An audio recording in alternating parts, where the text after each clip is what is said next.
Hello friends, welcome to Govind coaching classes. जैसे कि आप देख रहे हैं कि हमने अभी केस 1 से लेकर केस 4 तक पढ़ा और आज हम डिस्कशन करेंगे बच्चों केस 5, जो कि पीआई का ही पार्ट है, जिसमें हम पीआई के रूल की फॉर्मेशन करते हैं केस 5। और ये बड़ा ही इम्पॉर्टेंट केस है ये क्योंकि इसमें जो केस 5 है ये और जितने भी 4 केसेस हैं उससे थोड़ा सा अलग है, क्योंकि इसके अंदर जो हमारा एक्स है वो किसी भी तरीके का हो सकता है, यानी एनी फंक्शन ऑफ एक्स की फॉर्मेशन इसमें हो सकती है। तो चलिए दोस्तों, थोड़ा सा इसकी जो रूल कंस्ट्रक्शन है वो कैसे बनता है वो देख लेते हैं एक बार। जैसे कि आप जानते हैं बच्चों कि जो पी आई हम लिखा करते हैं वो क्या था, 1/f(d) इंटू में एक्स, है ना।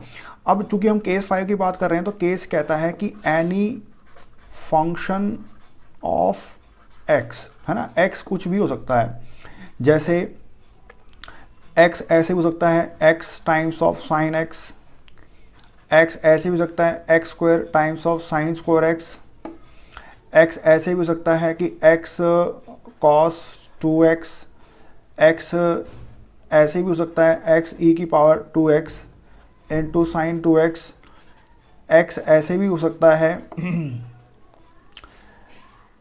tan 2x, एक्स ऐसे भी हो सकता है second 2x and so on.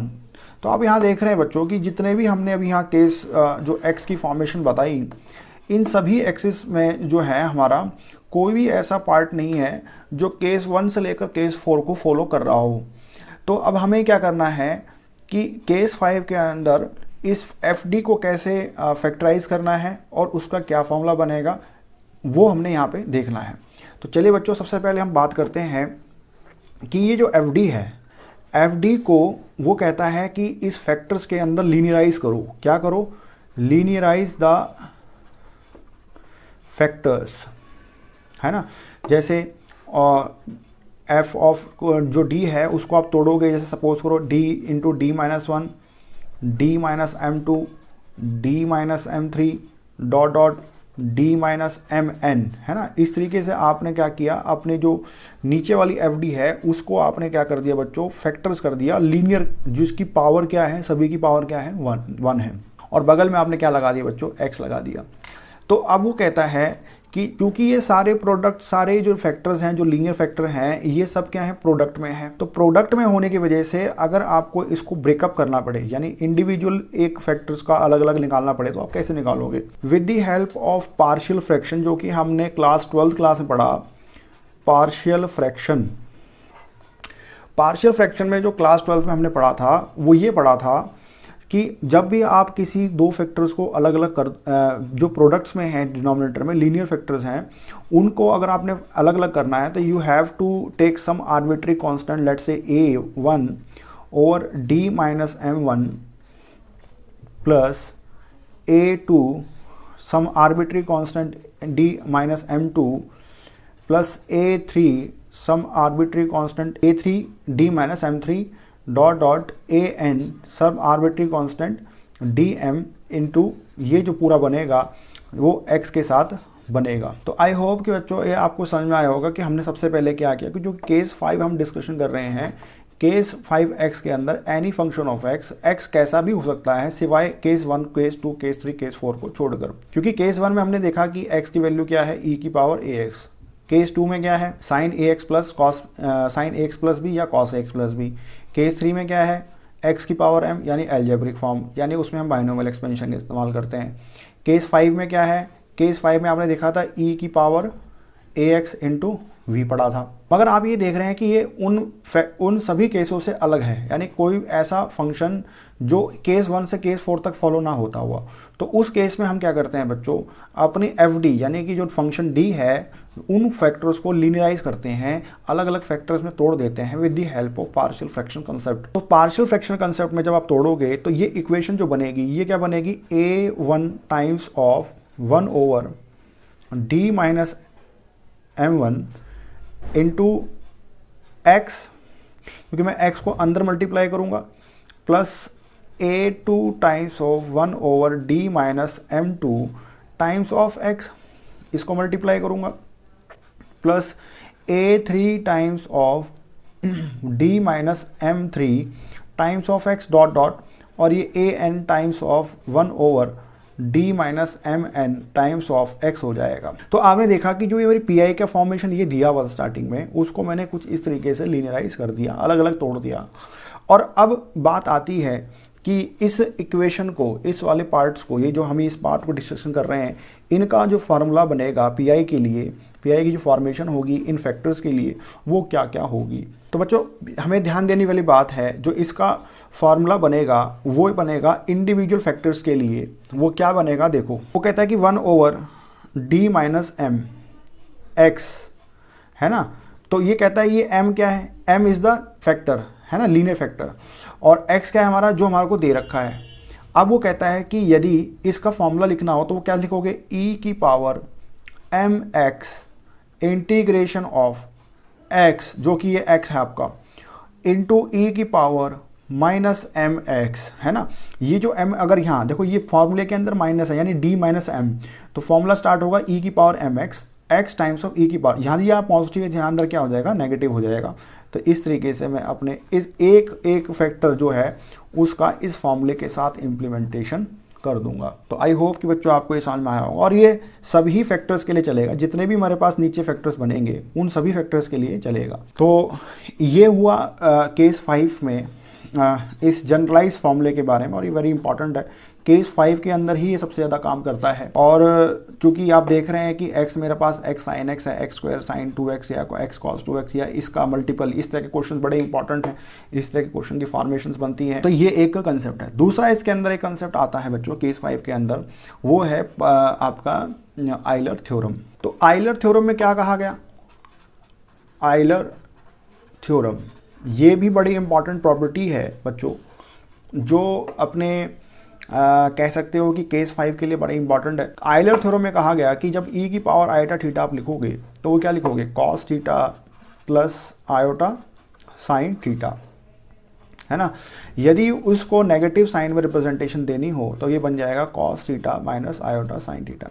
अब बात आती है कि बच्चों इस आइलर थ्योरम का हमारे केस 5 में क्या इंपॉर्टेंट रोल है, या इसका क्या सिग्निफिकेंस है, जिसकी मदद से हम इनको इस आइडेंटिटी को उस केस 5 के अंदर इम्प्लीमेंट करेंगे। तो आप जैसे कि आप जानते हो बच्चों कि इस कॉस थीटा, चूँकि ये जो आप देख रहे हो कॉस थीटा और साइन थीटा, इस कॉस थीटा को अगर मैं बात करूँ एक जनरलाइज तरीके से, तो ये एक e की पावर आयोटा थीटा का रियल पार्ट है, जबकि साइन थीटा हमारा इस पार्ट का क्या है, इमेजिनरी पार्ट है। तो स्पेशली ये जो प्रॉपर्टी है ये वहाँ यूज़ होती है, जैसे आप यहाँ देखोगे x is equal to X sine X, है ना। अगर ये खाली x होता तो आप कहते हैं कि सर ये एल्जेब्रिक फॉर्म है। यदि ये x ना हो कि साइन x होता तो आप ये कहते हैं कि सर ये एक केस 2 फॉर्म है, यानी साइन x की फॉर्म है, तो बड़ा आसान होता। मगर ये दोनों क्या है, दोनों किसका कम्बिनेशन, दोनों x और साइन x का। तो ऐसे केसेस में आप यहाँ देख रहे हो बच्चों कि ये जो साइन x वाला टर्म है ये बेसिकली किसका पार्ट है, साइन वाला जो पार्ट है ये इमेजिनरी पार्ट है, और इमेजिनरी पार्ट भी किसका, e की पावर माइनस आयोटा थीटा या e की पावर आयोटा थीटा का। तो हम ये लिख सकते हैं कि x is nothing but the imaginary part of किसका, e की पावर आयोटा थीटा का। आई होप कि आप समझ पा रहे होंगे। और जैसे ही आपने देखा कि x के अंदर जो मेरा राइट हैंड साइड में कैपिटल x बैठा हुआ और जो कि फॉर्मेशन है x साइन x की, यदि उस साइन x के अंदर अगर साइन x बैठा हुआ है और उसको हम लिख रहे हैं आई इमेजिनरी पार्ट ऑफ e की पावर आयोटा थीटा, तो इसकी जो शॉर्ट फॉर्म बनती है वो बनती है आई डॉट पी। तो I dot P of e की पावर आयोटा थीटा। ठीक इसी तरीके से यदि x की वैल्यू होती x times of cos theta, है ना, x time to cos theta, तो अब आप जानते हो कॉस थीटा नहीं लिखूंगा मैं, x लिखूंगा इसको मैं, x is equal to x times of cos x लिखूंगा। तो x times of cos x लिखूंगा तो आप देखो x times of x cos theta है, तो ये जो कॉस थीटा है एक्चुअल में ये किसका पार्ट है, that is the real part, किसका, रियल पार्ट है किसका, e की पावर माइनस आयोटा थीटा है, e की पावर आयोटा थीटा। तो रियल पार्ट ऑफ e की पावर आयोटा थीटा। तो e की पावर आयोटा थीटा का मतलब है कि यदि हम इसको लिखना चाहें तो वो लिखेंगे आर पी ऑफ e की पावर आयोटा थीटा। ठीक है। अब चूंकि ये x है तो इसका जो फॉर्मेशन बनेगा हम लिखेंगे कैसे, आर पी ऑफ e की power iota x, because theta जो है वो मेरा x है। इसी तरीके से यहाँ क्या बनेगा, आई पी ऑफ e की पावर आयोटा x। तो ये जो सिंबल नोटेशंस हैं आयलर थ्योरम की अपने पीआई के अंदर बड़ा ही इंपॉर्टेंट रोल प्ले करती हैं। तो जैसे कि आप देख रहे हैं कि हमने एक आयलर थ्योरम यूज़ करी है और दूसरा हमने यूज़ किया है D over D minus one over D minus M into X की वैल्यू बन जाया करती है ई की power M X integration of capital X E की power minus M X D x.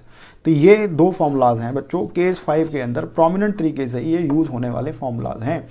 बाकी तो हमारे पास सभी केसेस के लिए अपने अपने फॉर्मूलाज हैं। केस 1 यानी ई की पावर ए एक्स के लिए हमें पता है कि put D is equal to A put करते हैं, sine A X plus B अगर हमारा एक्स खाली हो तो हम वहाँ पे D square is equal to minus A square put करते हैं। केस 3 में यदि एक्स की पावर एम हो तो वहाँ एलजेब्रिक केस यूज़ करते हैं। एलजेब्रिक केस का मतलब होता है बच्चों बायनोमियल एक्सपेंशन यूज़ करते हैं। और बायनोमियल एक्सपेंशन के साथ जब हम केस 4 की तरफ बढ़ते हैं तो केस 4 के अंदर क्या है, x is equal to E की पावर एक्स इंटू वी, और v के अंदर आप देखते हैं कि जब ये v होता है तो v एक कोई एक x फंक्शन है जो कैसा भी हो सकता है, it can be sine x, it can be x, कुछ भी हो सकता है। तो उसके लिए हम क्या करते हैं, put d is equal to D plus A. तो जब बात आती है केस 5 के अंदर तो हमारे पास एक है आयलर थ्योरम और एक है हमारा d माइनस एम। तो आई होप कि बच्चों आपको ये कंसेप्ट समझ में आया होगा केस 5 का। तो चलिए बच्चों इस पे हम कुछ क्वेश्चन कर लेते हैं और आपको समझ में आएगा कि हम किस तरह के क्वेश्चंस को इम्प्लीमेंट कर पाते हैं। तो चलिए बच्चों जैसे कि आप देख रहे हैं कि पीआई का क्वेश्चन मैंने लिखा है D square plus 4 times of Y is equal to 4 times of tan 2x। जैसे कि आप देख रहे हैं बच्चों यहाँ पे एक मेरे पास इक्वेशंस बनी हुई है और मुझसे पूछ रहा है कि पीआई निकालिए इस इक्वेशन का जिसमें मेरे पास x जो दे रखा है बच्चों, ये है मेरा x, है ना x। और आप x को देख के ही बता सकते हो कि ये कौन सी केस की तरफ इशारा कर रहा है, यानी एनी फंक्शन ऑफ x, है ना, एनी फंक्शन ऑफ x। क्यों कहा है मैंने एनी फंक्शन ऑफ, ना ही ये फर्स्ट केस को फॉलो करता है, ना ही ये सेकंड केस को फॉलो करता है, ना ही थर्ड केस को फॉलो करता है, ना ही ये फोर्थ केस को फॉलो करता है। ये कौन से केस को फॉलो करता है, यानी कि केस 5 को फॉलो करता है। ठीक है बच्चों, तो जैसे कि आप देख रहे हैं क्योंकि हमारे को इसमें क्या निकालना है, पीआई। तो अगर हमें पीआई निकालना पड़ जाए इस क्वेश्चन का तो हम इसको क्वेश्चन को कैसे सॉल्व करेंगे। तो देखिए बच्चों, तो सबसे पहले हमारे पास क्या है, डी स्क्वायर प्लस 4 है ना, डी स्क्वायर प्लस 4 है। तो डी स्क्वायर प्लस 4 के अंदर आप देखेंगे D square plus 4 that is equal to our F D, है ना। ये क्या है हमारे पास, एक अपनी एफ डी है।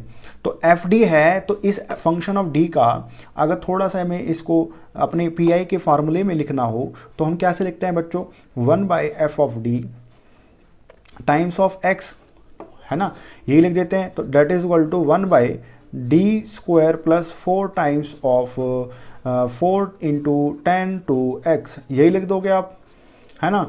थोड़ा सा इस इक्वेशन को अगर हम रीअरेंज करेंगे तो ये बन जाएगी 4 times of 1 over D square plus 4 into tan 2x। और मेरी ये थोड़ी सी जो है ये जो पूरा है ये रीअरेंज हो चुका है। अब बच्चों बात आती है कि यह इसमें हम कौन सा जो है केस 5 में इम्प्लीमेंट करें, क्योंकि अभी हमने डिस्कशन किया कि केस 5 में जनरली हम एक तो फॉर्मूला यूज़ करते हैं 1 over D minus M E into X that is equal to E की power M X X times of E की पावर माइनस एक्स, है ना, यही फॉर्मूला यूज़ करते हैं।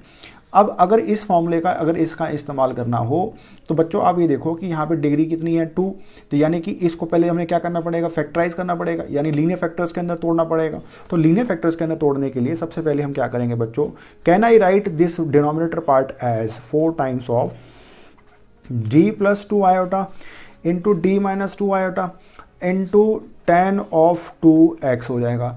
आप बच्चों ये बोलोगे कि सर ये d प्लस 2 आयोटा और d माइनस 2 आयोटा आपने कैसे ब्रेकअप कर दिए। तो जैसे बच्चे आप जानते हो कि अगर मैं इसको थोड़ा सा लिखूं कि a square plus B square की वैल्यू को अगर मैं लिख दूं a plus iota b into a minus iota b, है ना, ऐसा कुछ लिख दूं मैं तो आप कैसे लिखोगे, a into A plus iota B plus B iota B times of A minus iota B, है ना। तो आप लिखोगे कि sir A square plus iota times of B plus iota times of A, है ना, इसको मैंने मल्टीप्लाई कर दिया फिर आगे मैंने क्या किया, minus iota square B square कर दिया। तो ये वाला ऑटोमेटिक कैंसिल आउट हो गया। तो मेरे पास क्या बचा, आयोटा स्क्वायर बी स्क्वायर बच गया। अब आप जानते हो कि आयोटा स्क्वायर की वैल्यू कितनी होती है, -1 होती है।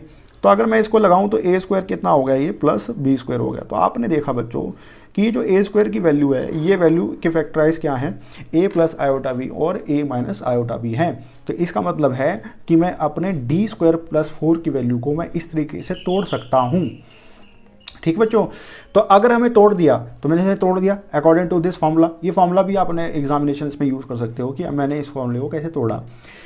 तो अब यहाँ पे बात आती है बच्चों कि चूंकि ये प्रोडक्ट फॉर्म में है, तो आप जानते हैं कि उस कोर्स केस में हमने ये कहा था कि जब ये प्रोडक्ट फॉर्म में लीनियर फैक्टर्स होंगे तो हमें क्या यूज़ करना पड़ेगा, पार्शियल फ्रैक्शन का इस्तेमाल करना पड़ेगा।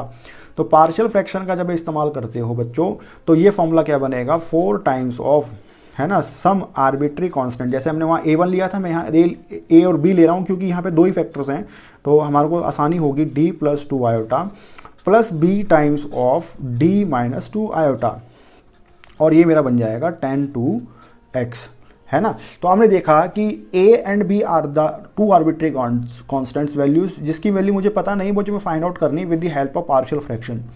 तो पार्शियल फ्रैक्शन की मदद से मुझे इन दोनों के आर्बिट्री की वैल्यू मुझे मिल जाएगी। तो I will able to calculate the whole term that is equal to P I, है ना। पी आई का फॉर्मूला मेरे को आराम से मिल जाएगा। तो चलिए बच्चों इसका देखते हैं कि इसका जो पार्शियल फ्रैक्शन का जो फॉर्मूला बनेगा वो क्या बनेगा। देखिए, तो देखिए बच्चों, जैसे कि आप देख रहे हैं कि मैंने एक सेपरेट शीट ली है ताकि आपको समझ में आ जाए कैसे हम इसको करना है। 4 times of 1 A times of D plus 2 iota plus B times of D minus 2 iota, है ना, और 10 to x है, ये दे रखा है। तो ये कहता है कि अगर मुझे इसकी वैल्यू निकालनी हो तो कैसे निकालेंगे। तो सबसे पहले आप पहले बताओ कि अगर हमने इस इक्वेशन का निकालना है, इस वाली की वैल्यू का निकालना है, तो हम कैसे लिखेंगे, D plus 2 iota according to our class 12th concept of integration, जहाँ पे हमने पार्शियल फ्रैक्शन का इस्तेमाल किया था।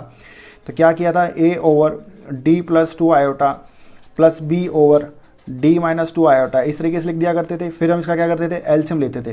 तो एलसीएम ले लेते, क्या होगा, D plus 2 iota D minus 2 iota, A times of D minus 2 iota, हम क्या क्रॉस मल्टीप्लीकेशन कर रहे हैं, तो ये हो जाएगा B times of D plus 2 iota, इस तरीके से हो गया। तो अब आपने जब इसको मल्टीप्लाई किया तो A times of D plus B times of D, तो मैंने D कॉमन निकाल लिया दोनों में से, तो मेरे पास क्या बचा, A plus D times of D बचा, minus 2A iota, A into 2 iota minus का है, प्लस 2B आयोटा है over D plus 2 iota D minus 2 iota, है ना, और 1 over D plus 2 iota D minus 2 iota. जैसे कि आप देख रहे हैं कि डिनोमिनेटर पार्ट मेरा क्या होगा बच्चों, कैंसिल हो गया और कैंसिल होते ही मेरे पास यहाँ पे क्या बचा, 1 बचा, और 1 बचते ही मेरे पास यहाँ पे इस इक्वेशन साइड पे क्या बचा, A plus B times of D minus 2A iota plus B 2B iota, है ना। तो अब हम क्या करेंगे, लेफ्ट हैंड साइड और राइट हैंड साइड में अपने कोएफिशिएंट्स को रिलेट करेंगे, देखेंगे कि क्या D का कोएफिशिएंट यहाँ कोई पड़ा हुआ है। तो देखिए आप अगर आपने वहाँ देखा हो इंटीग्रेशन में जब पार्शियल फ्रैक्शन इस्तेमाल किया करते थे, तो D क्या हमारे पास लेफ्ट हैंड साइड में है, नहीं है। तो हम क्या लिखते थे कि A प्लस B, यानी इसकी जो वैल्यू है वो किसके इक्वल है, 0 के इक्वल है। इसी तरीके से आप यहाँ देखो कि ये जो पार्ट है, ये वाला जो बचा हुआ पार्ट है 2A iota plus 2B iota, इसकी वैल्यू किसके इक्वल है, कांस्टेंट की, तो ये 1 हो गया, है ना। तो A इज इक्वल टू कितना आया, माइनस B आ गया। तो इस इक्वेशन को जब मैं यहाँ डालूंगा तो मेरी इक्वेशन क्या बनेगी, माइनस 2A, मैं यहाँ पे माइनस B लिख देता हूँ, ये होगा minus B times of iota plus 2B iota is equal to 1, है ना। तो ये क्या हो जाएगा, minus minus plus 2B iota plus 2B iota is equal to 1 हो गया। तो ये क्या होगा, 2B कितना होगा, 4B हो गया। तो ये क्या, ये कितना हो गया, B is equal to 1/4 iota. मैंने पूरा कंप्लीट कर लिया। 2 आयोटा कितना हो जाएगा बच्चा, 4 आयोटा नीचे आ जाएगी। जब आपको पता लगा कि B की वैल्यू 4 आयोटा है तो ये A की वैल्यू कितनी हो जाएगी, तो A की वैल्यू हो जाएगी minus 1/4 iota. In this way you will able to calculate the arbitrary values of A and B which are used in PI formula. तो जैसे कि आप देख रहे हैं कि जैसे मैंने यहाँ पे A और B की वैल्यू निकाल दी with the help of partial fraction. This process को आपने साइड में अपने एग्जामिनेशंस में लिखना है, क्योंकि बच्चों इसको हमें छोड़ना नहीं है। तो ये बहुत इंपॉर्टेंट है, इसको छोड़ते नहीं हम। तो ये भी आपने लिखना है, क्योंकि एग्जामिनर को नहीं पता कि आपने पार्शियल फ्रैक्शन में आर्बिट्री वैल्यूज़ क्या निकाली है। तो हमने इस मदद पार्शियल फ्रैक्शन की मदद से इन दोनों आर्बिट्री वैल्यूज़ की वैल्यू निकाल दी। चलिए बच्चों, अब देखते हैं कि इसकी वैल्यू हम पुट करेंगे तो आंसर क्या निकल के आएगा। जैसे कि आपने देखा कि ए की वैल्यू क्या आई है, माइनस टाइम्स ऑफ 1/4 आयोटा, और बी की वैल्यू आई है प्लस, तो मैं यहाँ लिख दे रहा हूँ 1/-4 D plus 2 iota plus 1/4 iota D plus 2 D minus 2 iota, that is D minus 2 iota into 10 of 2x। ठीक है बच्चों, तो जैसे कि आप देख रहे हैं कि हमने यहाँ पे थोड़ा सा इसको एक्सप्लेनेशन कर दी है। तो अब जो नेक्स्ट स्टेप बनेगा वो क्या बनेगा देखो। तो अब आप देखिए बच्चों की जो नेक्स्ट स्टेप बनेगा वो क्या बनेगा। देखिए आप दोनों में से 4 आयोटा और 4 आयोटा मेरे पास क्या निकल रहा है बच्चों, कॉमन निकल रहा है। तो मैंने अगर इसमें से ये 4 है, ये नहीं है 4, अगर मैंने 4 आयोटा मैंने थ्रू आउट द इक्वेशन अगर मैंने कॉमन निकाल दिया तो बेटा बाहर मेरे पास 4 ऑलरेडी था, 4 आयोटा मैं अंदर से ले आया, और चूंकि ये नेगेटिव है और ये पॉजिटिव है तो मैं पहले पॉजिटिव वाली वैल्यू को अंदर पहले लिख लेता हूँ। तो d माइनस 2 आयोटा लिख दिया, माइनस 1/d प्लस 2 आयोटा हो गया। तो इस तरीके से मुझे क्या मिल गया, 10(2x) इस फॉर्मेशन में बन गई। तो ये 4 से 4 क्या होगा, कैंसिल आउट हो गए। तो नेक्स्ट स्टेप जो बना वो क्या बना देखो, P I is equal to क्या बनेगा बच्चों कि 1/आयोटा, क्योंकि यहाँ आयोटा रह गया बच्चों, और ये बनेगा। अब देखो मैं 10(2x) को अंदर लेके आऊँगा तो ये क्या बनेगा, 1/d minus 2 iota into 10(2x) minus, ठीक है ना। तो ये अगला जो बनेगा वो क्या बनेगा, ये बनेगा 1/d plus 2 iota into 10(2x), ठीक है ना। तो जैसे कि आपने देखा कि मैंने पूरी इक्वेशन को सॉल्व कर लिया with the help of partial fraction concept and, और मैंने इसको यहाँ पे अंदर ले आया। अब चलिए बच्चों, अब बात करेंगे कि इंडिविजुअली अगर हमें इस वैल्यूज़ को सॉल्व करना हो, इस वैल्यू को सॉल्व करना हो तो उसको हम कैसे सॉल्व करेंगे। क्योंकि ये जो फॉर्मूला है, जो आपको कंसेप्ट दिख रहा है ये वाला, ये किसका रिलेट कर रहा है, 1/d minus m times of x, that is equal to 1/d minus 2 iota times of 10(2x), ये दिख रहा है आपको। तो जिसमें 10(2x) की वैल्यू क्या है, कैपिटल X है, और m की वैल्यू क्या है, 2 आयोटा। माइनस 2 आयोटा नहीं है क्योंकि फॉर्मूले के अंदर क्या है, माइनस ऑलरेडी है। तो और ये 2 आयोटा की वैल्यू कितनी हो जाएगी, m हो जाएगी। तो हमें ये थोड़ा ध्यान रखना है। तो अब हमें क्या करना है बच्चों, इसकी दोनों की अलग अलग वैल्यूज़ को इंडिविजुअली इस फॉर्मूले से क्या करना है, हमारे को सॉल्व करना है। और ये जो फॉर्मूला बनता है आगे वो बनेगा e की power 2 iota integration of 10(2x) e की पावर माइनस 2, ये x आएगा, ये आएगा x आएगा, dx हो जाएगा। तो हमारे को ये फॉर्मूला लिखना है, ठीक है बच्चों। तो जैसे कि आप देख रहे हैं कि मैंने अब इसको इंडिविजुअली जो है दोनों ब्रैकेट्स को मुझे सॉल्व करना है। तो वो क्या बनेगा देखिए। तो चलिए बच्चों अभी बात करते हैं, क्योंकि अभी पीआई को हमने इस दोनों फैक्टर्स के बारे में बात करनी है। तो सबसे पहले हम वन बाय वन हम एक एक फैक्टर्स को निकाल लेते हैं with the help of this formula. तो क्या बनेगा देखो, that is first we talk about 1/d minus 2 iota into 10(2x), it is representing it as e की power 2 iota x, because according to the formula it is 2 iota x, और integration करेंगे 10(2x) into ई की power minus 2 iota x। तो जैसे कि आप देख रहे हैं कि मेरे पास अब ये फॉर्मूला रिप्रेजेंट हो चुका है और मुझे इसको खोलना है। तो जैसे कि आप यहाँ देख रहे हैं बच्चों, that is representing is as e की पावर माइनस 2 आयोटा x, और अकॉर्डिंग टू आयलर फॉर्मूला हम जानते हैं कि क्या बनता है, cos 2x minus iota sin 2x। मैंने माइनस क्यों लिया, क्योंकि फॉर्मूले के ऊपर क्या है, नेगेटिव। तो देखिए दोनों ही फॉर्मूलाज के अंदर आयलर भी यूज़ हो रही है और अपना हम फॉर्मूला भी यूज़ कर रहे हैं। तो चलिए इसको नेक्स्ट स्टेप पे देखेंगे तो क्या बनेगा, e की पावर 2 आयोटा x, ठीक है, और मैं इसको लिख दे रहा हूँ 10(2x) cos 2x minus iota sin 2x dx हो गया, ठीक है ना। तो हमारे पास जो ये बनेगा e की पावर आयोटा 2x, तो ये क्या बनेगा बच्चों 10। अब देखो इसको क्या करो, अंदर ले जाओ, अंदर ले जाओ इसको। तो ये क्या बन जाएगा 10(2x) into cos 2x minus iota sin 2x into 10(2x), और ये ब्रैकेट क्लोज, ये मेरा काम खत्म हो गया, ठीक है ना बच्चों। तो क्या बनेगा देखो, तो नेक्स्ट स्टेप बनेगा e की पावर 2 आयोटा x। देखो 10 को हम लिख सकते हैं साइन बटे में cos sin 2x bye cos 2x। ऐसा मैंने क्यों किया, क्योंकि मेरे पास मल्टीप्लीकेशन में क्या दिख रहा है, cos 2x दिख रहा है, माइनस आयोटा sin 2x यहाँ भी मैं क्या करूँगा, साइन 2x को डिवाइड करूँगा, sign 2x divide by cos 2x, और ये मेरा कंप्लीट हो गया। और आप देख रहे हैं कि पूरी ब्रैकेट मैंने क्या कर दी बच्चों, जो है साइन और कॉस के रिप्रेजेंट पे काम कर दिया। तो यहाँ से देखो बच्चों, ये और ये वाला पार्ट क्या होगा, कैंसिल आउट हो गया। तो अब मेरे पास जो बचेगा वो बचेगा e की power 2 iota x sine of 2x dx, है ना, ये dx मैं ब्रैकेट में खोल दे रहा हूँ साथ साथ, और इंटी आयोटा, है ना, आयोटा टाइम देखो sine 2x into sine 2x कितना हुआ, ये बना बच्चों साइन स्क्वायर ऑफ 2x, ये ध्यान दीजिएगा, कॉस 2x, ये हो गया मेरे पास, इसका काम खत्म। तो जैसे कि आप जानते हैं कि 10th क्लास में हमने एक आइडेंटिटी पढ़ी थी बच्चों, वो क्या थी, sine square theta plus cos square theta, वो क्या होता है बच्चों, 1 होता है। तो साइन स्क्वायर थीटा की वैल्यू अगर मुझे निकालनी हो तो वो क्या बनेगी, 1 माइनस कॉस स्क्वायर थीटा। तो ये एक आइडेंटिटी है जिसको हमने इसके अंदर यूज़ करना है। तो ये इक्वेशन बनेगी, वो क्या बनेगी, e की पावर 2 आयोटा x, तो साइन 2x, ठीक है जी, dx minus iota 1 minus cos square 2x, ये देखो जी कॉस स्क्वायर लगा दिया मैंने, ये लगा दिया cos square 2x divided by cos 2x। और आप देख रहे हैं कि ये वाला जो पार्ट है बच्चों, अभी क्या हो गया, पूरा का पूरा ये वाला पार्ट कॉस में हो गया और ये वाला पार्ट साइन हो गया। ऐसा क्यों होगा, कि ये साइन 2x का इंटीग्रेशन करना आसान है, 1 माइनस कॉस स्क्वायर 2x को डिवाइड बाय कॉस 2x करेंगे तो ये थोड़ी सी इक्वेशन और रिफॉर्म होगी, sine 2x dx minus iota, देखो मैं ब्रैकेट में थोड़ा सा रीअरेंज कर रहा हूँ, 1 डिवाइड बाय कॉस 2x कितना होता है, सीकेंट 2x होता है। और अगर मैं इसको थोड़ा सा और तोड़ूँ तो ये क्या बनेगा, cos square 2x divide by cos 2x, और ये हो गया जी मेरे पास dx, ये dx हो गया। तो cos से cos a कैंसिल आउट हो गया, ठीक है ना। तो ये मेरे पास जो इक्वेशन बनी e की पावर 2 आयोटा क्या बनी, sine 2x dx minus iota secant 2x minus cos 2x।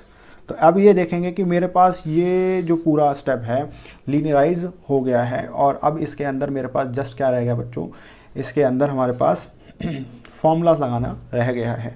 तो चलिए बच्चों लगाते हैं इसके अंदर फॉर्मूला और देखते हैं कि क्या आंसर है इसका निकल के आया। तो चलिए बच्चों देखो, जैसा कि आपने देखा कि हमने इसको थोड़ा सा सिंप्लीफाई कर लिया है। अब इंडिविजुअली हम क्या करेंगे बच्चों, इसमें a की पावर 2 आयोटा x, और इंडिविजुअली हम इनका इंटीग्रेशन करेंगे, sine 2x dx minus iota times of secant 2x, है ना, इसको ब्रैकेट में कर लेते हैं ताकि आयोटा दोनों में कॉमन है, माइनस dx और integration of cos 2x dx। तो ये मेरे पास यहाँ खत्म हो गया। तो आप देख रहे हो, आप जानते हो कि साइन 2x का इंटीग्रेशन क्या होता है, साइन का डिफरेंशिएशन कॉस होता है, मगर साइन का इंटीग्रेशन माइनस कॉस होता है। तो जो हमारा बनेगा e की पावर 2 आयोटा x ब्रैकेट में, वो बनेगा minus cos 2x divide by 2 मैंने क्यों लिखा, डिफरेंशिएशन ऑफ इट्स एंगल, वो कहाँ आता है, नीचे आता है। तो आगे चलो, माइनस आयोटा ब्रैकेट लेंगे तो सीकेंट का, अब सीकेंट का फॉर्मूला अगर आपको याद नहीं है तो थोड़ा सा ये डिफिकल्टी हो जाएगी। तो थोड़ा सा आपको स्पेशली केस 5 के अंदर कुछ फॉर्मूलाज आपको ज़रूर लर्न करनी चाहिए, जैसे इंटीग्रेशन ऑफ कॉस है क्या होता है, इंटीग्रेशन ऑफ सीकेंट क्या होता है, इंटीग्रेशन ऑफ साइन क्या होता है, इंटीग्रेशन ऑफ कॉस क्या होता है, ऐसे ही टेंजेंट का, ऐसे ही सीकेंट का। तो ये फॉर्मूला याद होने चाहिए। तो चलिए दोस्तों, क्योंकि सीकेंट एक्स का इंटीग्रेशन जो होता है वो क्या होता है, log secant 2x plus ten 2x, ये कंबाइन में होता है पूरा, तो divided by it's angle, angle दोनों में सेम है तो क्या आएगा, 2 आएगा, माइनस कॉस का डिफरेंशिएशन क्या होता है, minus sine x, but integration क्या होता है बच्चों, साइन एक्स। तो ये कितना आ गया, साइन 2x डिवाइड बाय 2, और ये मेरे पास खत्म हो गया। ठीक है बच्चों, तो आपने देखा कि मैंने ये सारा काम यहाँ पे ख़त्म कर दिया अपने इंटीग्रेशन का, और मेरे पास अब ये थोड़ा सा इसको रीअरेंज करना रह गया है। तो रीअरेंज करके ये क्या बनेगा, देखो बच्चों, रीअरेंज करके ये बनेगा, देखो e की पावर 2 आयोटा x, तो चलो बाहर है ही। अगर आप ये देखो बच्चों कि अगर मैंने इसमें से -1/2 -1/2 और -1/2 अगर मैंने कॉमन निकाल लिया तो ये क्या बनेगा, है ना। तो थोड़ा सा पहले एक बार इसको इस पूरी ब्रैकेट को खोल दो आप, तो क्या बनेगा, minus cos 2x divide by 2 minus iota by 2 log of secant x plus ten 2x, ये हो गया। माइनस माइनस क्या होगा बच्चों, प्लस हो गया। तो ये हो गया जी आपका साइन 2x, और ये बाहर आयोटा भी आएगा, क्योंकि आप जब आयोटा मल्टीप्लाई करो और ब्रैकेट खोल रहे हो तो ये हो जाएगा और साइन चेंज हो जाएगा। तो इस तरीके से आपने देखा कि मेरे पास थोड़ा रीअरेंज हो गया। और अब मैं कह रहा हूँ कि अगर मैंने -1/2 through out the equation common निकाल लिया, है ना, तो मेरे पास आंसर क्या बनेगा, देखो तो ये क्या बनेगा बच्चों, e की power 2 iota x divide by 2, तो ये बनेगा माइनस का, है ना। तो ये क्या बनेगा cos 2x, देखो माइनस माइनस 1/2 बाहर लेके आ चुका हूँ तो मेरे पास क्या बना cos 2x बना। यहाँ माइनस में पहले ऑलरेडी लेके आ चुका हूँ, तो यहाँ पे क्या बचा बच्चों, प्लस बच गया, है ना। Iota times of log सीकेंड 2x plus ten 2x बच गया, और माइनस क्या रह गया बच्चों, क्योंकि ये पॉजिटिव है और मैं नेगेटिव लेके गया हूँ, तो मेरे पास क्या रह गया बच्चों, नेगेटिव साइन 2x रह गया। आई होप कि बच्चों आपको समझ में आया होगा। तो थोड़ा सा देखिए इसको क्या बनेगा अगले स्टेप में। तो अगले स्टेप में देखो बच्चों, थोड़ा सा मैं इसको रीअरेंज करूँ, माइनस ई की power 2 iota x divide by 2, और आप देखिए बच्चों ये जो cos 2x है और ये जो sin 2x है, क्या इसको हम एक साथ लिख सकते हैं, हाँ जी बिल्कुल लिख सकते हैं, cos 2x minus iota sin 2x। इस तरीके से मैंने इसको रीअरेंज कर दिया, ठीक है बच्चों। तो अब क्या बात क्या बचेगा, plus iota times of log सीकेंड 2x plus ten 2x, ये बच जाएगा। और जैसा कि आप जानते हैं बच्चों, ये वाली फॉर्मूला क्या है, फिर दोबारा आइलर का कंसेप्ट आ गया, e की पावर माइनस आयोटा 2x। तो जैसे ही आपने देखा कि मैंने इसको e की power minus 2 iota x divide by 2, और मैं अंदर ले रहा हूँ minus 2 iota x plus iota log of सीकेंड 2x plus ten 2x है, तो इस तरीके से मैंने क्या कर दिया, इसको थोड़ा सा और सिंप्लीफाई कर दिया है। तो जो नेट आंसर बनेगा वो क्या बनेगा, देखो तो नेट आंसर जो बनेगा बच्चों, देखो अब मेरे पास क्या है, माइनस 1/2 बाहर है, मैं अंदर क्या लेके जा रहा हूँ, e की पावर 2 आयोटा x। तो ऐसा क्यों कर रहा हूँ, क्योंकि ये थोड़ा सा कैंसिल होने वाले हैं, तो e की पावर माइनस 2 आयोटा x मेरे पास हो गया। देखो पॉजिटिव में अंदर लेके गया हूँ, नेगेटिव मेरे पास था, plus iota times of e की power 2 iota x log of सीकेंड 2x plus tangent of 2x, ये हो गया मेरे पास। तो ये क्या हुआ, माइनस 1/2। अब आप देखो किसी का बेस सेम है और पावर अगर ऐड हो रही है तो ये क्या हो जाएगा बच्चों, ऐड हो जाएंगी। अब चूंकि ये दोनों क्या है, एक पॉजिटिव एक नेगेटिव, तो इसका आंसर क्या आएगा, इस पूरे का आंसर क्या आएगा, 1 आएगा। क्यों आएगा 1, क्योंकि बेस सेम है तो पावर क्या होंगी, ऐड होंगी। तो किसी की पावर पे 0 होगा तो क्या होगा, 1 होगा। तो ये मेरे पास क्या बन जाएगा, 1 बन जाएगा। Plus iota times of e की power 2 iota x log of secant 2x plus ten 2x हो गया। आई होप कि बच्चों आपको समझ में आया होगा। तो अब ये हमारे पास जो बच्चा बना है, that is the part of d minus 2 iota into tan 2x। तो ये मेरे पास जो फॉर्मूला बना है बच्चों, ये इस वाले पार्ट के लिए बना है। अगर हम बात करें इसके सेकंड वाले पार्ट की, that is 1/d plus 2 iota into tan 2x, तो वो फॉर्मूला क्या बनेगा देखिए। तो चलिए बच्चों अब बात करते हैं 1/d plus 2 iota into tan 2x का फॉर्मूला क्या बनेगा, ये हम पहले ही निकाल चुके हैं।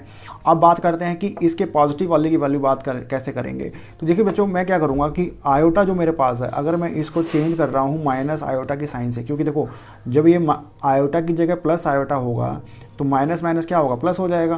तो ये ऑटोमेटिक बन गया। तो इसका मतलब है कि जहाँ जहाँ आयोटा है वहाँ वहाँ क्या हो जाएगा, माइनस आयोटा। तो मुझे क्या मिल जाएगी, इसकी वैल्यू मिल जाएगी। तो ये वैल्यू क्या बनेगी, माइनस 1/2 1 टाइम ऑफ देखो ये क्या है, आयोटा, ये क्या है आयोटा, ये कितनी हो जाएगी, माइनस आयोटा। ई की पावर ये क्या है, पॉजिटिव 2 आयोटा, ये कितना हो जाएगा, माइनस 2 आयोटा। और ये मेरा काम खत्म हो गया। तो ये देखो बच्चों, ये मैंने यहाँ पे काम खत्म कर दिया और मेरे पास दोनों की दोनों वैल्यू आराम से मिल गई। तो आप जानते हैं कि पी का जो फॉर्मूला था दोनों के लिए वो क्या था बच्चों। तो आप जानते हैं कि पी का फॉर्मूला दोनों के लिए क्या था, दैट इज 1/आयोटा, है ना। 4 इंटू 1/4 आयोटा में से 4 कैंसिल आउट हो गए थे, मेरे पास सिर्फ ये आयोटा बचा था बाहर। और आगे क्या था, d minus 2 iota into tan 2x minus 1/d plus 2 iota into tan 2x, है ना। ये था जिसमें से हमने दोनों की values with the help of the formula which we discuss in case 5, उसकी मदद से हमने दोनों को वैल्यू निकाल दी। तो अब हमारा काम क्या रहेगा बच्चों कि इस वैल्यू के अंदर इन दोनों की वैल्यू उठा के इसमें पुट कब करना है। तो ये वैल्यू क्या बनेगी, देखो 1/आयोटा, तो डी ये पहला वाला जो फैक्टर है इसकी वैल्यू ऊपर लिख रखी है, क्या लिख रखी है, माइनस, देखो मैं इसको साथ साथ डिवाइड कर रहा हूँ, इसके अंदर मैं साथ साथ इसको ऐड अप कर रहा हूँ, ये ब्रैकेट भी खोल रहा हूँ। तो देखो माइनस हाफ, ये हो गया minus half into 1, minus half लिख दिया, minus half into this value, तो क्या हो जाएगा माइनस, ये हो जाएगा आयोटा बाय 2 ई की power 2 iota x log of secant 2x plus tangent of 2x हो जाएगा, है ना। इसी तरीके से जब आप आगे चलेंगे, यहाँ क्या है बच्चों, माइनस है ना। तो मैं थोड़ा सा इसके लिए ब्रैकेट लगा देता हूँ। अब आप देखो कि इसके अंदर जब इसकी वैल्यू के लिए हम ये वाला वैल्यू पुटअप करेंगे तो ये क्या बनेगा, तो ये बनेगा देखो minus half into one, minus half, minus minus क्या होगा बच्चों प्लस, तो ये क्या होगा आयोटा बाई टू ई की power minus 2 iota x log secant 2x plus tangent of 2x, ये ब्रैकेट क्लोज हो गई और ये काम कंप्लीट हो गया। ठीक है, तो अब हम थोड़ा सा इसको और सिंप्लीफाई करते हैं। अब मेरा ब्रैकेट काम खत्म हो गया, मैं ब्रैकेट ओपन कर रहा हूँ सेकेंड वाली की, ई की power 2 iota x log secant 2x ten 2x, minus minus क्या हो गया बच्चों प्लस हो गया, माइनस प्लस क्या हो गया माइनस हो गया, तो आई बाई टू ई की power minus 2 iota x log of secant 2x plus tangent of 2x, ये मेरा काम खत्म हो गया। और जैसे आप देख रहे हैं कि माइनस का हाफ और प्लस का हाफ क्या होगा बच्चों, कैंसिल आउट हो गया। और आप इस दोनों टर्म में देखो, इस दोनों टर्म में देखो क्या चीज़ आपको ऐसी जो टर्म दिख रही है कॉमन दिख रही है, एक तो मुझे आयोटा दिख रहा है, एक आयोटा दिख रहा है, 2 भी दिख रहा है, और ये जो पार्ट है, ये दो पार्ट है, दोनों के अंदर क्या है बच्चों कॉमन है। तो जो नेक्स्ट स्टेप बनेगा वो क्या बनेगा, देखो 1 बाय आयोटा, देखो आयोटा तो ऑलरेडी था, अब मैं क्या कर रहा हूँ 2 और आयोटा दोनों बाहर निकाल रहा हूँ, तो ये हो जाएगा आयोटा बाय 2, है ना, आयोटा बाय 2 निकाल दिया। और साथ ही साथ मैंने क्या किया, log secant x plus ten 2x को भी मैंने कॉमन के तौर पर बाहर निकाल दिया। तो मेरे पास अंदर जो बचेगा बच्चों वो क्या बचेगा, देखो ये क्या है माइनस e की पावर 2 आयोटा x बच गया, बाकी सारा पार्ट बाहर आ चुका है। इसी तरीके से यहाँ पे क्या बच गया माइनस, क्या बचा e की पावर आयोटा माइनस का 2x, है ना, तो ये हो गया खत्म होगा। तो अब आप देख रहे हैं कि क्या इन दोनों में से माइनस माइनस कॉमन निकाल सकते हैं, हाँ जी निकाल सकते हैं। और आप ये देखो कि आयोटा से आयोटा क्या हो गया, कैंसिल आउट हो गया। तो जो नेट आंसर बनेगा वो क्या बनेगा, -1 bye minus log secant 2x plus ten 2x, ये हो गया, क्योंकि माइनस मैंने बाहर निकाल दिया। तो अब मेरे पास क्या बच गया, e की power 2 iota x plus e की पावर माइनस 2 आयोटा x, और चूंकि ये 2 था तो मैंने इसको यहाँ लिख दिया। ऐसा मैंने क्यों किया बच्चों, ये बड़ा ही इंपॉर्टेंट फॉर्मूला है जो हमारे बड़े ही ट्रिग्नोमेट्रिक फंक्शंस में यूज़ होता है। तो इस फॉर्मूले का आंसर है, तो वो क्या होता है, ये होता है log secant 2x plus ten 2x into cos 2x। तो इस तरीके से मेरा जो पीआई का आंसर है वो इस तरीके से बन के आ गया। तो आई होप कि बच्चों आपको ये समझ में आया होगा क्वेश्चन। ये बहुत ही यूनिवर्सिटी एग्जामिनेशंस में कई बार इसको पूछा गया है। कई रेफरेंस बुक्स में आप देखेंगे जहाँ 10 2x की बात हो रही है वहाँ 10ax का रिप्रेजेंटेशन लिखा हुआ है, जहाँ d² + 4 लिखा हुआ है, d² + a लिखा हुआ है, तो वहाँ सिर्फ 2x की जगह क्या है ax लिख दिया। तो कंसेप्ट एक ही है, तो आप उसका भी सहारा ले सकते हैं। मैंने आपको समझाया कि पीआई का फॉर्मेशन कैसे करते हैं। चलिए दूसरे क्वेश्चन की तरफ चलते हैं, देखते हैं कि और क्वेश्चन के केस 5 की मदद से हम दूसरे क्वेश्चन को कैसे सॉल्व कर सकते हैं। चलिए दोस्तों, जैसा कि मैंने आपके लिए एक तीसरा एग्जांपल पहले ही ऑलरेडी प्रिपेयर कर लिया है, थोड़ा सा समझाने की, इससे हमारे को थोड़ी सी आसानी हो जाएगी। चलिए दोस्तों, थोड़ा सा इसको टाइम ना वेस्ट करते हुए आगे चलते हैं कैसे बनेगा। देखिए जैसे आप देख रहे हैं कि सॉल्व करने को कह रहा है d² + 2 times of y = x² sin 3x, और ये भी एक केस 5 का एग्जाम्पल है। अगर मैं आपसे बात करूँ कि फिलहाल हम केस 5 के केसेस प्रॉब्लम्स डिस्कशन कर रहे हैं, मैं आपके रिवीजन के लिए मैं क्या करता हूँ, आपको पता है d² + 2 = 0, ये क्या होती है, हमारी ऑक्सिलरी इक्वेशन होती है। इस ऑक्सिलरी इक्वेशंस में हम क्या करते हैं, जीरो पुट करते हैं। जीरो पुट करने पे हमारा क्या है, d² = -2 है ना, तो -2, और जब हम इसका रूट हटाते हैं तो क्या हो जाएगा, -2 प्लस माइनस √-2। तो -1 की वैल्यू कितनी, -1 अंडर रूट जो होती है उसकी वैल्यू कितनी होती है, iota. That is very important. तो हमने यहाँ इस तरीके से इसे रिप्रेजेंट कर सकते हैं, -1 अंडर रूट इंटू √2। तो -1 अंडर रूट की वैल्यू कितनी आती है, आयोटा, ये हो गया। तो आप देख रहे हैं कि ये जो CF के अंदर जो हम d रूट निकाले हमने, ये कौन सा है, 1 पेयर ऑफ कॉम्प्लेक्स रूट है। अल्फा प्लस आयोटा बीट की तरह, alpha plus minus iota beta की तरह हम अपने रूट्स को रिप्रेजेंट करते हैं। तो चूंकि आप देख रहे हैं कि प्लस माइनस √2 आयोटा है, तो ये अल्फा की वैल्यू कितनी है, 0। तो प्लस माइनस 2 रूट आयोटा, तो बीटा वैल्यू कितनी होगी, √2 हो गई। तो अकॉर्डिंग टू केस 4 CF निकालने का फॉर्मूला क्या है, e की power α(x) c1 cos βx plus c2 sin βx। तो चूंकि अल्फा की वैल्यू कितनी है, 0, तो ये लिख दिया हमने। अब किसी की पावर 0 होगी तो क्या बनेगा, 1 बनेगा। तो इसलिए हमने यहाँ लिखा c1 cos √2x c2 sin √2x। तो हमारे पास जो नेट CF का फॉर्मूला बनेगा वो CF क्या बनेगा, ये बनेगा, ये हमारे पास निकल के आ जाएगा। तो आई होप कि आपको रिवाइज हुआ होगा CF हम कैसे निकालते हैं। चलिए दोस्तों, अब बात करते हैं इसके PI की तरफ। तो PI आप देख रहे हैं कि PI का फॉर्मूला क्या है, PI = 1/f(d) जनरलाइज फॉर्मूला है x की फॉर्म में। अगर हम इसके अंदर इक्वेशंस पुट अप करें तो x की वैल्यू कितनी है, एक्स स्क्वायर साइन 3x, और ये x ऐसा इशारा कर रहा है कि ये ना तो केस 1, केस 2, केस 3, केस 4 है, ये केस 5 की तरफ है। तो केस 5 के हम एग्जांपल के तौर पर जब हम इसको देख रहे हैं तो एफ डी की वैल्यू हमने डी स्क्वायर प्लस 2 डाली तो एक्स स्क्वायर साइन 3x हो गया। अब देखो मैंने केस 5 में जब डिस्कशन किया था तो मैंने वहाँ पे एक आइलर का कंसेप्ट बताया था, आइलर थ्योरम का बताया था ना। तो ये साइन 3x का वैल्यू क्या है, sine 3x is nothing but the imaginary part of e की पावर आयोटा 3x, क्योंकि हम लिखते हैं e की power iota 3x equal to cos 3x plus iota sine 3x। तो cos 3x तो होता है रियल पार्ट और sin 3x होता है इमेजिनरी पार्ट। क्योंकि अभी sin 3x की बात कर रहे हैं तो आप इमेजिनरी पार्ट आप क्या लिखोगे, IP of 1 over D square plus 2 X square E की पावर आयोटा 3x लिखोगे। आई होप कि बच्चों आपको समझ में आया हो। क्योंकि देखो अगर ये cos 3x होता तो आप क्या लिखते RP, तो यहाँ पे क्या लिखते RP। अब चूंकि यहाँ क्या है sin 3x तो मैंने क्या लिखा इमेजिनरी पार्ट ऑफ, है ना, इनडायरेक्टली तरीके से आप sin 3x को रिप्रेजेंट करना चाहते हो एक्स स्क्वायर है e की पावर आयोटा 3x। तो ये किसका पार्ट है, PI का पार्ट है। तो ये हुआ हमारे PI का रिप्रेजेंटेशन। अब इसको सॉल्व करते हैं कि ये अगले स्टेप में क्या बनेगा। चलिए दोस्तों, जैसे कि आप देख रहे हैं बच्चों, मैंने PI का सॉल्व पहले ही कर लिया ताकि आपको थोड़ा सा आसानी हो जाए और हमारा क्वेश्चन जल्दी ख़त्म भी हो। तो देखिए बच्चों, जैसे PI मैंने निकाल दिया, ये है आइलर थ्योरम। मैंने ये पहला पिछले वाला स्टेप लिख लिया यहाँ पे। तो चूंकि आप देख रहे हैं कि रियल पार्ट और इमेजिनरी पार्ट में हम इमेजिनरी पार्ट को कंसीडर कर रहे हैं, और जैसे ही वो केस 5 से केस 4 की तरफ डिवाइड हुआ तो केस 4 में क्या था, e की पावर ax इंटू वी वाला कंसेप्ट आता है। तो e की पावर ax इंटू वी वाले कंसेप्ट में क्या करते हैं, put d is equal to D plus A.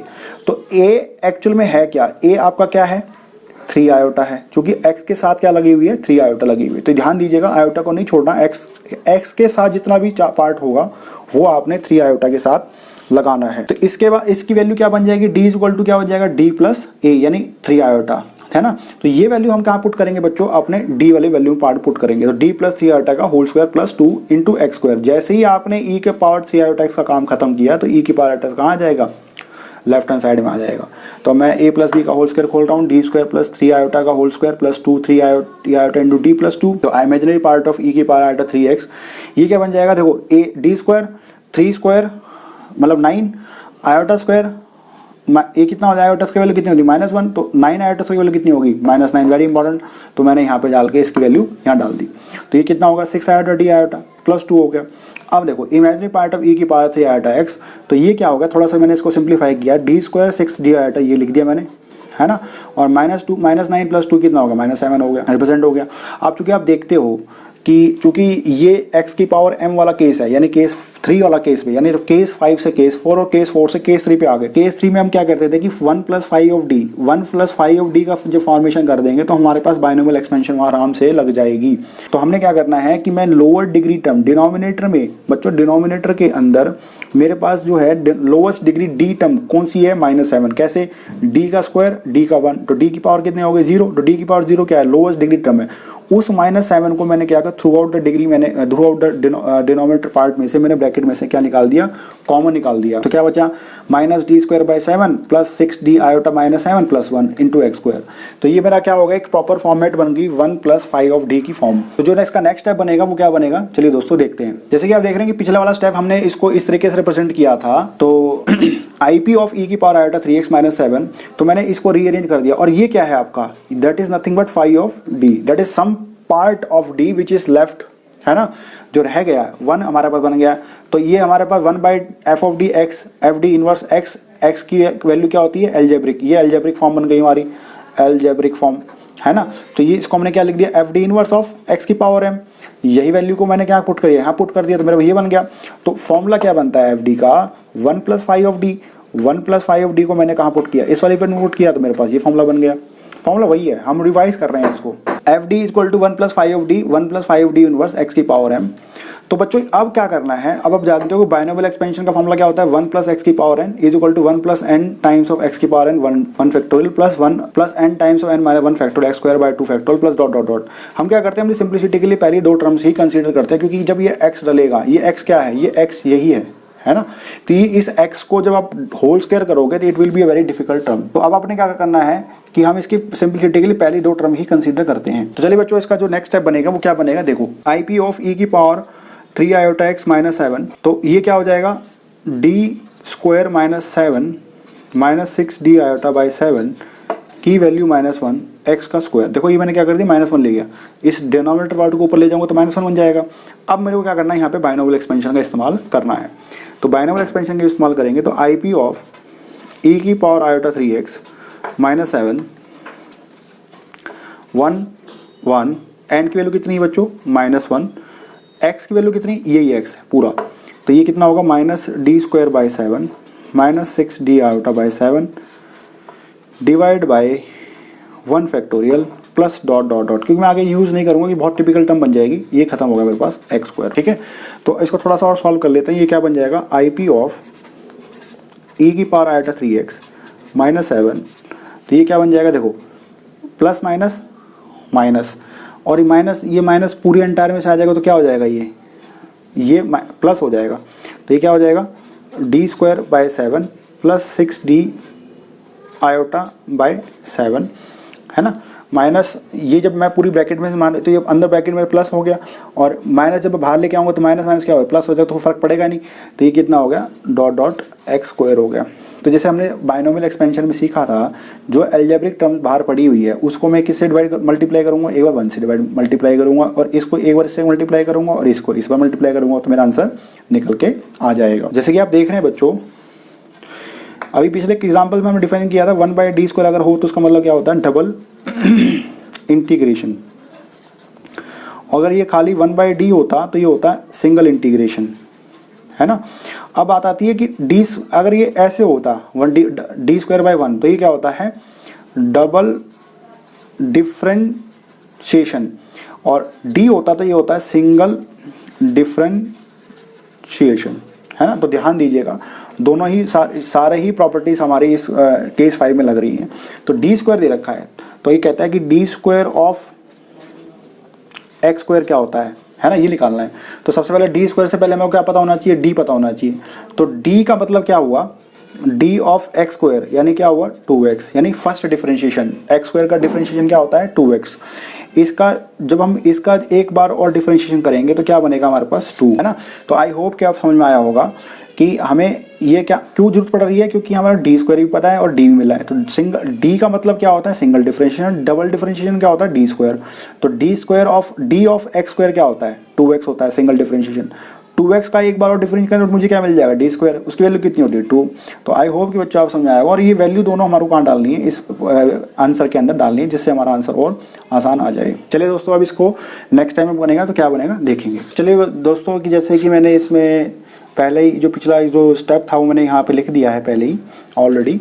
तो आप देख रहे हैं बच्चों कि जो सिंगल डिफरेंशिएशन होता है x² का वो 2x होता है, डबल डिफरेंशिएशन क्या होता है 2 होता है। तो मैंने वहाँ x² को एक बार 1 से मल्टीप्लाई कर दिया, डबल डिफरेंशिएशन की वैल्यू पुट कर दी और सिंगल डिफरेंशिएशन की वैल्यू पुट कर दी, तो मेरा आंसर यहाँ निकल के आ गया। अब देखो बच्चों कि थोड़ा सा अगर हम इसको रिप्रेजेंट करें, आई पी ऑफ ई की power 3 iota x divide by -7, तो ये x² x वाली वैल्यू, और ये कितनी है प्लस 12/7x, है ना, प्लस 2/7, ये होगा, खत्म हो गया। कांस्टेंट वाले एक तरफ कर दिया और x वाले एक तरफ कर दिया, है ना। और अब देखो बच्चों ये e की पावर 3 आयोटा x है, तो e की पावर आयोटा 3x को हम लिखते हैं cos 3x plus iota sin 3x लिखते हैं।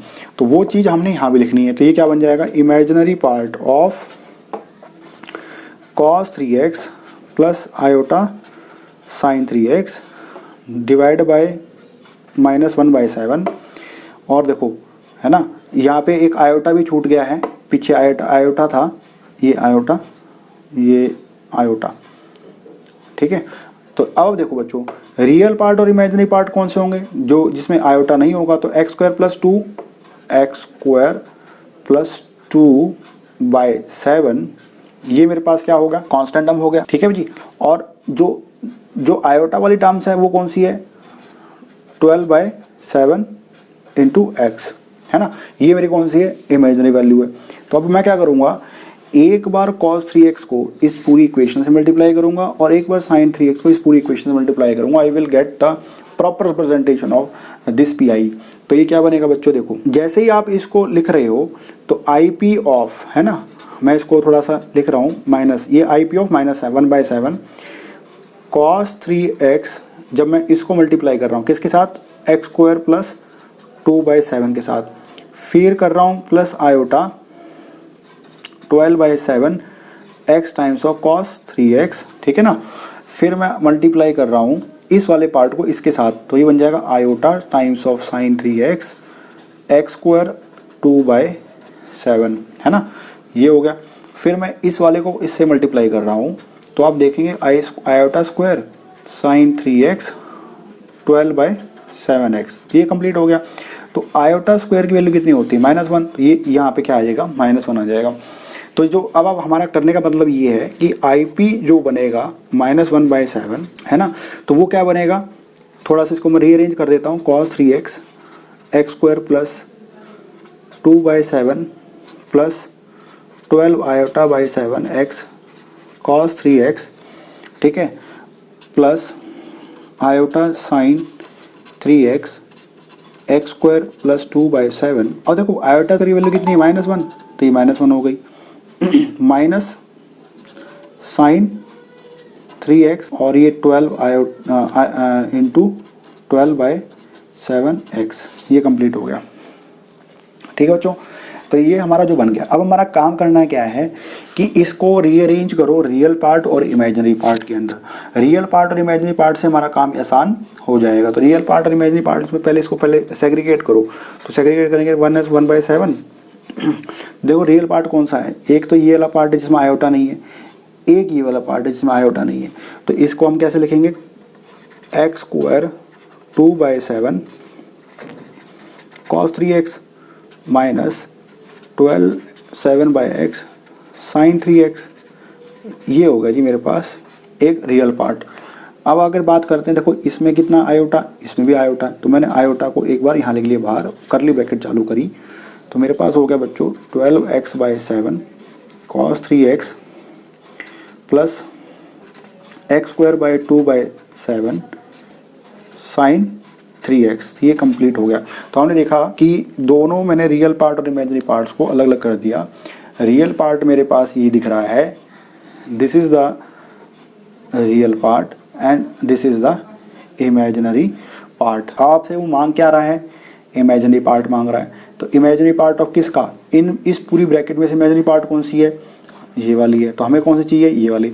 मगर जैसे ही अगले स्टेप में आप इसको इस्तेमाल करोगे फिर ये IP हट जाएगा, क्योंकि आपने IP ऑफ किसका लेना चाह रहे हो, इस पूरी ब्रैकेट का, तो आपने ले लिया। तो लेते ही आपका ये IP क्या हो जाएगा बच्चों, खत्म हो जाएगा, और इसी की तरह से हमारा आंसर निकल के आ जाएगा। तो लास्ट आंसर हमारा क्या बनेगा, देखो जैसे कि आप देख रहे हो बच्चों, हमने ये जो स्टेप पहले रिपीट किया था वो मैंने यहाँ रख दिया।